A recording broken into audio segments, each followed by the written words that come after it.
प्रेक्षकांनो, ठरलं तर मग या मालिकेचा आजचा म्हणजे 2 जानेवारीचा भाग तुम्ही बघत आहात। आता अर्जुनने मधुभाऊंना चॅलेंज दिले की त्यांनी माझ्या मिसेस सायलीची काळजी घ्यायची, म्हणजे अर्जुनच्या, आणि आता अर्जुन सायलीला मानाने तिथून परत घेऊन जाणारच आहे, पण कसा, काय, कुठे, कधी, त्यासाठी बघत राहा। ठरलं तर मग।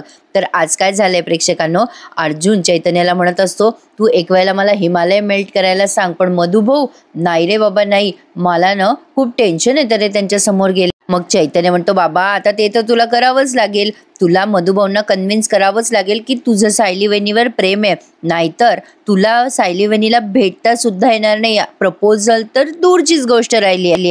अर्जुन म्हणतो, अरे चैतन्य, पण मधुभाऊंना मला कोर्टात भेटायचंय या विचारानेच माझ्या पोटात गोळा आलाय, आणि मला माहितीये मधुभाऊ सगळ्यांसमोर काही नीट बोलणार नाहीये माझ्याशी। चैतन्य म्हणतो, अरे अर्जुन, मधुभाऊंचा राग कोणावर आहे? ज्याने त्यांच्या मुलीला कॉन्ट्रॅक्टमध्ये अडकवलं, फसवून लग्न केलं त्यांच्या मुलीशी, आणि त्या बदल्यात मधुभाऊंची केस घेतली। पण त्यांना असं कळायला हवं ना अर्जुन, की असा माणूस अस्तित्वातच नाहीये, तू असं केलंयस का? मुळात तू काय केलंयस? तू फक्त प्रेम केलंयस अर्जुन। हे जसं सायली वहिनीपर्यंत पोहोचले तसं मधुभाऊंपर्यंत पोहोचायला नको की नाही अर्जुन? चैतन्य मोटिवेट फार भारी करू लागला अर्जुनला। आता अर्जुनला पण ते लगेच पटतं, आणि अर्जुन म्हणतो, यस चैतन्य, तू जे म्हणतोयस ना ते अगदी बरोबर आहे, माझं प्रेम अगदी खरं आहे, मी मधुभाऊंना कन्व्हिन्स करायला का घाबरू मग? म्हणजे जो गुन्हा मी केलाच नाहीये त्या गुन्ह्याचं स्टॅम्प मी माझ्या कपाळावर का मारून घेऊ? मधुभाऊंना हे दिसायलाच पाहिजे माझं त्यांच्या मुलीवर खरं प्रेम आहे। चल चैतन्य, निघूयात, मला आज कोर्टात जाऊन मिसेस सायलीना भेटायचंय, त्यांच्या बाबांना सुद्धा। आता हा एकदम जोशमध्ये निघालाय, पण आता तिथे कुठे सायली आली आहे, पण आता त्याने किल्लीचं काय केलं बघा प्रेक्षकांनो। आजचा भाग पण छान दाखवलाय त्यांनी। अर्जुन असा मोटिवेट झालाय, त्यामुळे चैतन्य बिचारा खूप खुश झालाय। पण आता इकडे बघा, या प्रियाची आज तर सगळ्यांनी लायकीच काढून टाकलेली आहे, ही कशी बोलते बघा सगळ्यांची। आता हे प्रतापराव म्हणतात, अगं तन्वी, मूड बदलणं एवढं सोपं आहे का?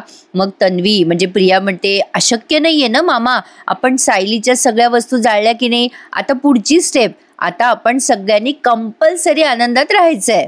सगळेजण जरा टेन्शन मध्ये आहेत ना अजून। मग लगेच अस्मिता म्हणते, हो ना, मला पण असं तोंड पाडून बसायला आवडत नाही, सगळ्यांची तोंड कशी झाली आहे जसं काही घरात कोणी मेलंय, आता ही कुठे तोंड पाडून बसते, काही आपलं। आता पुढेही म्हणते, अस्मिता म्हणते, असं कुठे काय झालंय घरात पण? आता सगळेजण टेन्शन मध्ये असतात तेव्हा प्रिया म्हणते, माझ्याकडे ना एक आयडिया आहे। मग आता सगळेजण तिच्याकडे बघायला लागतात। मग प्रिया म्हणते, आता यापुढे आता कोणीही उदास झालं, दुःखी झालं तर त्यांनी लगेच मला 5,000 रुपये ट्रान्सफर करायचे। आता बघा पुढे हिला काय उत्तर मिळतं। हिला वाटतं खरंच आपल्याला सगळे पैसे देतील का काय, पण आता नाटक कशी करते बघा चांगुलपणाचं।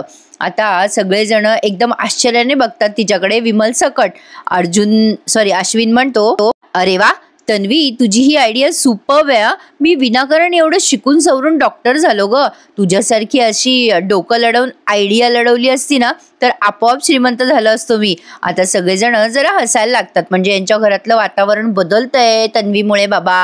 आता अश्विन म्हणतो, बघ तन्वी, आता तुझ्या अकाउंटमध्ये पैशाचा पाऊस पडेल, पाऊस। मग लगेच ही चांगुलपणाचं नाटक करत म्हणते, मला कुठे या पैशाचा पाऊस हवाय अश्विन, अरे उलट हे पैसे तुम्हाला मला कसे न द्यावे लागू नये ना असं बघा तुम्ही। आता हे प्रतापराव काय म्हणतात बघा, अगं अजिबात देणार नाही मी तुला पैसे, हाडाचा बिझनेसमॅन आहे मी, माझ्या अकाउंट मधला 1 रुपया तर जाऊ देणार नाही मी। आता अस्मिता म्हणते, हो मी पण नाही देणार तुला पैसे, अगं मी पण खूप आनंदी राहायचं ठरवलंय आता याच्या पुढे। आता लगेच हे प्रतापराव म्हणतात, कल्पना तू माझी बायको आहेस बरं का, तुझ्यासाठी मला 5,000 रुपये द्यावे लागले ना तर याद राख बरं का, विसरू नकोस माझी बायको आहेस म्हणून। म्हणजे आता यांना दाखवायचंय की आम्ही तन्वीला 1 रुपया पण देणार नाहीये। बरं त्यातल्या त्यात पूर्णाजी पण तिला काय म्हणतात बघा। आता ही विमल आधी म्हणते, वहिनी म्हणजे मी पण हसेला आता, म्हणजे बरोबर आहे, म्हणजे तुम्ही हसा मी पण हसते, नाहीतर मला पण 5,000 रुपये द्यावे लागतील ना, आणि 5,000च्या वर किती शून्य लागतात, म्हणजे 5च्या पुढे किती शून्य लागतात तेही मला कुठे माहिती आहे। म्हणजे विमल सुद्धा हिला 1 रुपया द्यायला तयार नाहीये। आता त्यानंतर पूर्णाजी म्हणतात, अगं बाई माझे तर सगळे पैसे अन्नपूर्णा ट्रस्टला जातात, त्यामुळे मी तुला पैसे देईल असं शक्यच नाही. शिक्षा म्हणून 5,000 रुपये मी तुला देणार नाही म्हणजे नाही हं तन्वी. मी सुद्धा हसतीये, म्हणजे किती प्रयत्न केला तरी तन्वी यांच्या घरनं 1 रुपया पण उकळू शकणार नाहीये प्रेक्षकांनो. आणि सगळेजण हे हसायला लागतात, म्हणजे तन्वीला पैसे देऊ लागू नये म्हणून. आता लगेच प्रिया म्हणते, अगं पूर्णाजी किती सुंदर दिसतेस तू हसताना, आणि तुम्ही सगळे पण खूप छान दिसताय हसताना. अरे चला चला, नाश्ताच केला नाही तुम्ही, नाश्ता करून घ्या सगळे पटकन. आता सगळे नाश्ता करताना हसताय, छान एकमेकांकडे बघतायत. म्हणजे यांच्या घरातलं वातावरण जे चांगलं झालंय ते फक्त तन्वीमुळेच झालंय. आता पूर्णाजी आणि कल्पनाताई एकमेकींकडे बघायला लागतात. या दोघी मिळून अश्विनला अडकवणार आहे, आणि आता अश्विन पण डिझर्वच करतो तन्वी. बघू आता पुढे काय काय दाखवतायत. मग आता ही प्रिया खूप आग्रह करत असते, अगं घे ना मामी, अजून घे. मग कल्पनाताई म्हणतात, अगं बस बस, मी जाडी होईल ना. पूर्णाजी म्हणतात, अगं तन्वी बघ, तू पैसे घ्यायची धमकी दिली आणि सगळे बघ कसे आनंदी झाले घरामध्ये. आता लगेच हे प्रतापराव म्हणतात, अगं तन्वी, तुला जर असा काही बिझनेस करायचा असेल ना तर माझ्या अश्विनला पार्टनर करायला विसरू नकोस हं. आता तेवढ्यात अर्जुन आणि चैतन्य आलेत वरून. अर्जुन बघतोय सगळेजण मस्त हसतायत, खिदळतायत. आता हे दोघे जण म्हणत असतात, म्हणजे अस्मिता म्हणत असते, मला मला. आता अश्विन म्हणतो, अगं काय आहे तुझं मध्ये मध्ये. लगेच प्रिया म्हणते, भांडू नका, तसंही माझ्या नवीन बिझनेसमध्ये लॉसच होणार आहे मला. आता अर्जुन तिथे येऊन नुसता उभं राहतो आणि या सगळ्यांकडे बघतो, आणि मग जरा वेळाने म्हणतो, मम्मा मी कोर्टात निघालोय. पण आता हे सगळे बघा बिलकुल अर्जुनला भाव देत नाही. लगेच खाली मान घालून आपापला नाश्ता करायला लागतात. अर्जुन एकदा पुन्हा म्हणतो, मम्मा अगं मी कोर्टात निघालोय ग. पण तरी सुद्धा सगळे मुद्दाम इग्नोर करतात. आणि अस्मिता लगे विषय बदलत म्हणते, डॅड मला ना तुमच्यासारखं श्रीमंत व्हायचंय. मी की नाही आता खूप मोठा बिझनेस करणार आहे, आणि बघा मी तुमच्यापेक्षा श्रीमंत होऊनच दाखवेल. प्रतापराव म्हणतात, अगं अस्मिता, अगं मी कुठे श्रीमंत आहे, मी कधीचा प्रयत्न करतोय, पण मी तुझ्या पूर्णाजीला अजूनही क्रॉस करू शकलो नाही बरं का श्रीमंतीच्या बाबतीत. म्हणजे या सगळ्यांसाठी अर्जुन तिथे मिस्टर इंडिया झालाय, म्हणजे तो तिथे आहे याची जाणीव सुद्धा मुद्दाम त्या अर्जुनला करून देत नाहीये. तरी सुद्धा अर्जुन त्याच्या चेहऱ्यावर स्माईल आणतो बरं का, आणि म्हणतो, मम्मा मी निघतोय हं. पण तरी सुद्धा कल्पनाताई लगेच म्हणतात, तन्वी मला पाणी दे ग. म्हणजे किती इग्नोर करताय यार स्वतःच्याच लेकराला. आता तरी पण अर्जुन जरा पेशन्सनी वागतोय. तो आता फक्त चैतन्यकडे बघतोय की नेमकं ह्यांचं सगळ्यांचं चाललंय तरी काय. शेवटी चैतन्य अर्जुनला डोळ्याने खुणवतो आणि कल्पनाताईंना म्हणतो, मावशी आम्ही निघतोय हं कोर्टामध्ये. मग कल्पनाताई चैतन्याला म्हणतात, बरं ये हं आणि काळजी घे. आता हे दोघंही निघायला लागतात तेव्हा प्रिया मुद्दाम त्या अर्जुनला हटकते जाताना, मांजरेचे बी. अर्जुन आणि अश्विन आता निघायला लागतात तेव्हा प्रिया मुद्दाम अर्जुनच्या मागे मागे येते आणि म्हणते, अर्जुन अरे थांब ना रे. आता अर्जुनला खूप राग आलेला असतो बरं का, त्याला तर खरं ती चेहऱ्यासमोर सुद्धा नकोय, पण तरी बिचारा बळजबरी सहन करतोय घरच्यांसाठी. प्रिया म्हणत असते, अर्जुन थांब ना रे, नाश्ता करून घे ना. अर्जुन चैतन्याला म्हणतो, चल चैतन्या. मग प्रिया म्हणते, ठीक आहे नको करूस नाश्ता, बोलू पण नकोस माझ्याशी हवं तर, पण मी तुझ्या गाडीत बसू शकते ना अर्जुन. अरे देवा, आता अर्जुनला अजून राग येतो. आता प्रिया म्हणते, अरे मी सुद्धा आश्रम केससाठी कोर्टातच निघाले, एकत्र जाऊयात ना आपण. आता अर्जुन चैतन्याला म्हणतो, उशीर होतोय, चल चैतन्य. आता हिने हात धरलाय अर्जुनचा. अर्जुन बघा कसा रागाने बघतोय तिच्याकडे, तिला काही वाटत नाही, असं सगळ्यांसमोर हात धरते ती. आता प्रिया म्हणते, अर्जुन असं काय करतो रे, असं का वागतोय माझ्याशी, मी काय तुला त्रास देते का, छळते का तुला, समजो ना ग पूर्णाजी तू याला. मी एवढंच म्हणतेय की एकाच वेळी एकाच ठिकाणी जायचंय, तर एका गाडीत गेलं तर काय बिघडतं. आता लगेच पूर्णाजी म्हणतात, नाही अजिबात तुझं काहीच चुकत नाहीये. मग आता लगेच अर्जुन हात झटकतो बरं का जोरात प्रियाचा, आणि आता तो तिथून निघून जातो. प्रियाचा अपमान झालेला आहे, ती अशी दातोट खाते. आता सगळेच जण हिच्या तोंडाकडे बघत असतात बरं का. मग आता ती जरा स्वतःला सावरते आणि लगेच तिचा मूड चेंज करते. ही न प्रेक्षकांना अशीच घरातच अडकली पाहिजे, म्हणजे हिची चांगली मजा येईल. आता लगेच या सगळ्यांसमोर येऊन म्हणते, हरकत नाही माझी मीच जाईल. मग लगेच कल्पनाताई म्हणतात, तन्वी अगं बेटा वाईट नको वाटून घेऊस हं. पण आता प्रिया असं दाखवते की जसं काही झालंच नाहीये. मग म्हणते, हे काय तुम्ही सगळेजण आता पुन्हा सिरियस झालात ना, चला 5-5 हजार रुपये काढा बरं सगळ्यांनी. आता ही अस्मिता म्हणते, काय ग चिटिंग, तू सिरियस झाली होती. अश्विन म्हणतो, आता तूच 5,000 रुपये ट्रान्सफर कर माझ्या अकाउंटमध्ये. आता प्रिया अशी चेहरा करत म्हणते, अरे अश्विन, पण मी कुठे मनाला लावून घेतलंय हे सगळं. अर्जुनला माझ्या मैत्रीची किंमत कळेपर्यंत मी वाट बघणार अर्जुनची. बरं मामी, मी निघू का आता? मला कोर्टात जायचंय. अस्मिता, अश्विन, आता तुम्ही इन्चार्ज आहात घरी. मी नसेपर्यंत तुम्हाला इथे कोणी उदास आणि दुःखी दिसलं ना तर लगेच 5,000 रुपयाचं चलन फाडायचं बरं का. मी आल्यावर वसूल करून घेईल ते पैसे. मग आता लगेच या पूर्णाजी म्हणतात, बापरे, ही तर गुंड्यासारखीच पैसे वसुली करतीये. अश्विन आता हसायला लागतो आणि अस्मिता सुद्धा. प्रिया मग म्हणते, पूर्णाजी, तुला हे नको असेल ना तर हसत राहा मी येईपर्यंत. हसत राहा काय, वेड्यासारखं हसत राहायचं का काही कारण नसताना? काही आपलं. आता ती म्हणते, येते पूर्णाजी, असं म्हणून ही निघाली बाबा बया एकदाची. आता इथून पुढे त्यांनी कोर्टाचा आणि महिपतचा सीन दाखवलाय. आता मधुभाऊंना चांगलाच बंबू बसणार आहे. प्रेक्षकांनो, काय काय होतंय त्यासाठी बघत राहा ठरलं तर मग. आणि आपल्या चॅनलला सबस्क्राईब करायला विसरू नका. आता ते वकील साहेब भेटलेत महिपतरावांना. साक्षी म्हणत असते, आज मला फायनली असं वाटतंय की ही केस माझ्यासाठी संपणार आहे. मग आता ते वकील साहेब म्हणतात, मधुभाऊंचे नवीन वकील साहेब, ते म्हणतात, अहो वाटतंय काय, खात्री बाळगा. अहो तुम्ही खुनाच्या रात्री आश्रमाच्या जवळपास सुद्धा नव्हतात. साक्षी म्हणते, पण हो, हे सगळं सिद्ध करायसाठी जादूची कांडी आहे ना तुमच्याकडे. आता महिपत बघा प्रेक्षकांना कसं बोलतो, अगं साक्षी, असायलाच पाहिजे, असायलाच पाहिजे ना. काय हो, जादूची कांडी असायलाच पाहिजे. काय रे, तुझ्यावरनं नोटाच्या गड्डीवरची कांडी फिरवली का नाही मी? मग असायलाच पाहिजे ना. त्याच्याकडे पण जादूची कांडी असायलाच पाहिजे, नाही तर उद्या श्वास कसा घेईल तो? काय रे. आता तेवढ्यात तिथे एक माणूस आलाय. त्या वकिलाजवळ त्याने काही डॉक्युमेंट्स दिलेत. आता महिपतला तो वकील म्हणतो की हे बघा, ही हे आपली जादूची कांडी. त्या रात्री साक्षी मॅडम कुठे होत्या हे सिद्ध करणारे हे डॉक्युमेंट्स आहेत. आता बघा प्रेक्षकांनो, यांची इथे अगदी महाचर्चा चालू आहे. पण आता अर्जुन आलाय कोर्टाच्या जवळ. पण आता गाडीमध्ये एक छोटासा सीन त्यांनी दाखवलाय. अर्जुन चैतन्याला म्हणत असतो, चैतन्य, आपण जातोय खरी रे कोर्टामध्ये, पण तिथे मला आधीच एका मोठ्या प्रॉब्लेमची डील करावी लागणार आहे. तिथे ना तो ॲडव्होकेट असणार आहे नितीन जोशी. त्याला बघून मला एवढा राग येणार आहे ना चैतन्य, की मला ना कसं स्वतःवर ताबा ठेवू तेच कळत नाहीये. चैतन्य म्हणतो, अर्जुन, तुला एक करावं लागेल बरं का. अर्जुन, हे बघ, अजिबात घोळ घालू नकोस. आपण काय बोललोय येताना लक्षात आहे ना तुझ्या? अर्जुन म्हणतो, हो रे बाबा, लक्षात आहे. मी शांत राहायचा प्रयत्न करणार आहे. मधुभाऊंना काही खटकेल असं मी नाही वागणार. पण त्यांना पटवून द्यायचंय ना मला माझं प्रेम खरे. चैतन्य म्हणतो, अर्जुन, आपली एक चूक आपल्याला खूप महागात पडू शकते बरं का. खूप काळजीने वागावं लागणार आहे तुला. आता अर्जुन म्हणतो, हो रे चैतन्य, मी वागेलच काळजीने, पण मला मधुभाऊंची खूप जास्ती काळजी वाटते रे.